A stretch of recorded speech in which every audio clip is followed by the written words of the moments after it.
Hello people, ఈరోజు నేను postal GDS application form అనేది ఎలా ఫిల్ చేయాలో స్టెప్ బై స్టెప్ ప్రాసెస్ అనేది క్లియర్గా ఈ వీడియోలో ఎక్స్ప్లెయిన్ చేస్తాను. సో వీడియో అయితే స్కిప్ చేయకుండా చూడండి అండ్ నా ఛానల్ని సబ్స్క్రైబ్, లైక్ అండ్ షేర్ చేయండి.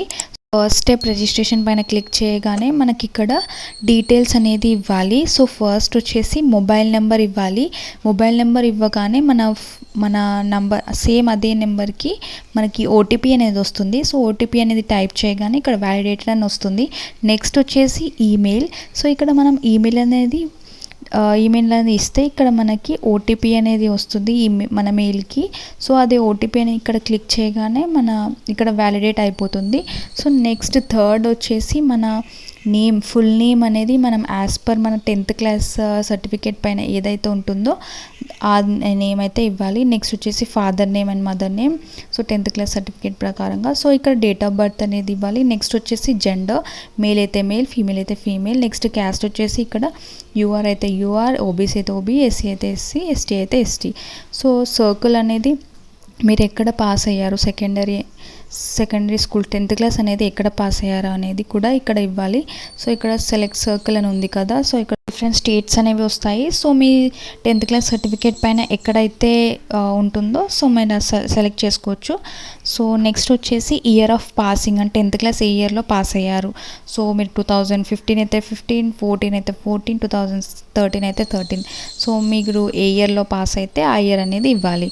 సో ఇక్కడ మనకి ఒక క్యాప్చా అనేది ఇచ్చారు. సో అక్కడ type so same as it is అక్కడ టైప్ చేయాలి. సో అక్కడ టైప్ చేయగానే మనకి మొత్తం వ్యాలిడేట్ అయిపోతుంది. ఇప్పుడు నెక్స్ట్ స్టెప్ ఆటోమేటిక్గా వచ్చేస్తుంది. సో ఇక్కడ మనకి ఆధార్ నంబర్, సో ఇక్కడ ఆధార్ నంబర్ ఇవ్వాలి. నెక్స్ట్ వచ్చేసి మీరు డిజబిలిటీ అయితే ఎస్ అయితే ఎస్, నో అయితే నో. సో రీజన్ అనేది ఇక్కడ ఏ టైప్ ఆఫ్ డిజబిలిటీ అనేది ఇవ్వాలి. నెక్స్ట్ 12th అయితే మనం 10th క్లాస్లో ఏమేమి లాంగ్వేజెస్ అనేది చదువుకున్నామో అది ఇక్కడ చెక్ బాక్సెస్ ఉంటాయి కదా, దానిపైన క్లిక్ చేయాలి. సో నేనైతే హిందీ, ఇంగ్లీష్ అండ్ తెలుగు అనేది క్లిక్ చేశాను. సో ఇక్కడ 13th వచ్చేసి మీరైతే ఎంప్లాయ్ అయితే ఎంప్లాయ్ చేయండి, ఎస్ అయితే ఎస్. సో ఎంప్లాయ్ కాకపోతే నో అని టైప్ చేయండి. సో ఇక్కడ 14th వచ్చేసి అప్లోడ్ ఫోటో. సో మన ఫోటో అనేది 50 KB సైజ్ అనేది 50 KB ఉండాలి. నెక్స్ట్ వచ్చేసి ఇక్కడ డైమెన్షన్స్ 200 to 230 పిక్సెల్స్ అనేవి ఉండాలి. సిగ్నేచర్ వచ్చేసి ఫైల్ ఫార్మాట్లో ఉండాలి, 20 KB అనేది ఉండాలి. సో ఇవన్నీ మనం అయిపోయాక మనకి ఏంటని క్లిక్ చేయగానే మనకి ఇక్కడ ఒక చెక్ బాక్స్ అనేది కనిపిస్తుంది. దానిపైన క్లిక్ చేయగానే మన ఫస్ట్ రిజిస్ట్రేషన్ అనేది కంప్లీట్ అయిపోతుంది. రిజిస్ట్రేషన్ నెంబర్ కూడా వస్తుంది. సో ఇక్కడ మనం కింద కంటిన్యూ టు అప్లై అనేది క్లిక్ చేయాలి. ఫస్ట్ రిజిస్ట్రేషన్ అనేది కంప్లీట్ అయిపోయింది. ఇప్పుడు నెక్స్ట్ వచ్చేసి అప్లికేషన్ ఫామ్ అనేది ఫిల్ చేయాలి.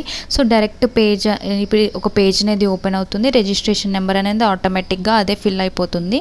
సో ఇక్కడ సర్కిల్ ఆఫ్ అప్లయింగ్ అంటే ఎక్కడ మీరు అప్లై చేయాలనుకుంటున్నారు, సో ఎక్కడ జాబ్ చేయాలనుకుంటున్నారు, సో అక్కడ పెట్టేసేయండి. సో ఇక్కడ నెంబర్ ఆఫ్ ఒడిస్సా, పంజాబ్, ఆంధ్రప్రదేశ్, తెలంగాణ ఉంది.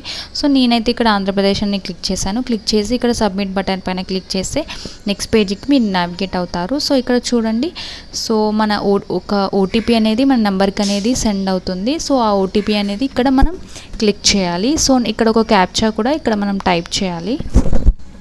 సో ఇక్కడ క్యాప్చా ఇచ్చారు కదా, సో ఆ క్యాప్చా అనేది టైప్ చేసి నెక్స్ట్ అని క్లిక్ చేస్తే మనకు వేరే పేజ్కి వెళ్ళిపోతాము. సో ఇక్కడ డీటెయిల్స్ అనేవి ఇవ్వాలి. మన communication address and permanent address అనేది ఏదైతే ఉందో అది ఇవ్వాలి. Communication address and permanent address అయితే సేమ్ ఉంటే ఇక్కడ మనకి పైన సేమ్ యాజ్ కమ్యూనికేషన్ అడ్రస్ పైన చెక్ బాక్స్ ఉంది కదా, దానిపైన క్లిక్ చేస్తే సేమ్ యాజ్ ఇట్ ఈస్ అనేది ఫిల్అప్ అయిపోతుంది. నెక్స్ట్ వచ్చేసి క్వాలిఫికేషన్ డీటెయిల్స్.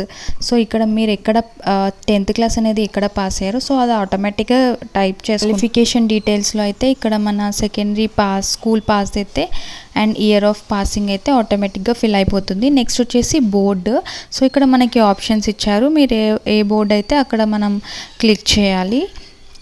సో చూడండి ఇక్కడ ఎన్ని ఆప్షన్స్ అనేది ఇచ్చారు. సో నేనైతే బోర్డ్ ఆఫ్ సెకండరీ ఎడ్యుకేషన్ అనేది ఇచ్చాను. సో ఇక్కడ మనకి result type, so result type అనేది ఇక్కడ మనకి ఆప్షన్స్ ఇచ్చారు. రిజల్ట్ టైప్ అంటే పాయింట్స్లో ఉందా, గ్రేడ్స్లో ఉందా. సో మీరు పాయింట్స్ అయితే గ్రేడ్స్లో ఉంటే గ్రేడ్స్ అండ్ పాయింట్స్లో ఉంటే పాయింట్స్. సో ఇక్కడ నెక్స్ట్ పేజ్ అనేది ఇక్కడ ఓపెన్ అవుతుంది. సో ఇక్కడ మనకి ఓటీపీ అనేది ఇక్కడ మనకి వస్తుంది. సో ఆ ఓటీపీని ఇక్కడ మనం టైప్ చేస్తే మనకి ఇక్కడ నెక్స్ట్ పేజ్కి నావిగేట్ అవుతాము. సో ఇక్కడ చూడండి మన రిజల్ట్ టైప్ అయితే నేను పాయింట్స్ అనేది సెలెక్ట్ చేసుకున్నాను. సో థర్డ్ లాంగ్వేజ్ అయితే 10 పాయింట్స్కి ఎన్ని పాయింట్స్ వచ్చాయో సో ఇక్కడ సబ్మిట్ చేయాలి. థర్డ్ లాంగ్వేజ్ సైన్స్, సోషల్ ఇచ్చారా, social, science, first language, second language అన్నీ టైప్ చేసి ఇక్కడ సబ్మిట్ పైన క్లిక్ చేస్తే మనం వేరే పేజ్కి రీడైరెక్ట్ అవుతాము. సో ఇక్కడ చూడొచ్చు మనము ఇట్ ఈస్ రీడైరెక్టింగ్. సో మనకి రిజిస్ట్రేషన్ అనేది కంప్లీట్ అయిపోయింది, అప్లికేషన్ ఫామ్ కూడా కంప్లీట్ అయిపోయింది. సో ఇక్కడ మనకి లాస్ట్కి డిక్లరేషన్స్లో చెక్ బాక్స్ అనేది ఉంటుంది. సో దానిపైన క్లిక్ చేసి సబ్మిట్ పైన క్లిక్ చేయాలి. సో చూడొచ్చు ఇక్కడ ఒక మన చెక్ బాక్స్ అనేది ఉంది. సో ఇక్కడ డివిజన్ అనేది మనం సెలెక్ట్ చేసుకోవాలి, ఏ డివిజన్లో మనం.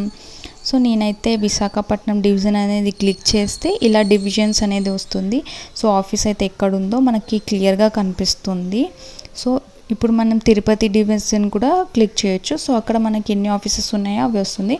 సో మీ ప్రిఫరెన్స్ బట్టి మీరు దేనికైనా క్లిక్ చేయొచ్చు. సో చూడొచ్చు ఇక్కడ సో నేనైతే ఒక డివిజన్ అనేది క్లిక్ చేశాను. సో విశాఖపట్నంలో ఏమేమైతే ఆఫీసెస్ ఉన్నాయో ఇక్కడ మనకి మెన్షన్ చేశారు. సో ఇప్పుడు మనం నెక్స్ట్ కూడా తిరుపతి అలా చాలా డివిజన్స్ అనేవి క్లిక్ చేస్తే మనకి ఎక్కడైతే ఆఫీసెస్ ఉన్నాయో అవి ఇక్కడ కనిపిస్తుంది. సో మీ ప్రిఫరెన్స్ బట్టి మీరైతే ఎక్కడ చూస్ చేసుకోవచ్చు. సో ఇది క్యాస్ట్ బట్టి ఉంటుంది, యూఆర్ వాళ్ళకి, ఓబీసీ వాళ్ళకి సపరేట్ ఉంది. సో మీరు చూస్ చేసుకొని అక్కడ ఎడిట్ ప్రిఫరెన్స్ అనేది చేయగానే మనకి ఇక్కడ సో చూడండి ఇక్కడ మనకి విశాఖపట్నంలో మోస్ట్లీ 9 ఉన్నాయి. సో అయిపోయినాక మనకి ఇక్కడ ఒక చెక్ బాక్స్ అనేది కనిపిస్తుంది కదా. సో దానిపైన క్లిక్ చేస్తే మన స్క్రోల్ చేయగానే మనకి ఇక్కడ సేవ్ అండ్ ప్రొసీడ్ ఉంటుంది కదా, దానిపైన క్లిక్ చేస్తే మన రిజిస్ట్రేషన్ అనేది కంప్లీట్ అయిపోతుంది. సో ఇలా మనం అప్లికేషన్ ఫామ్ అనేది ఇలా ఫిల్ చేసుకోవాలి.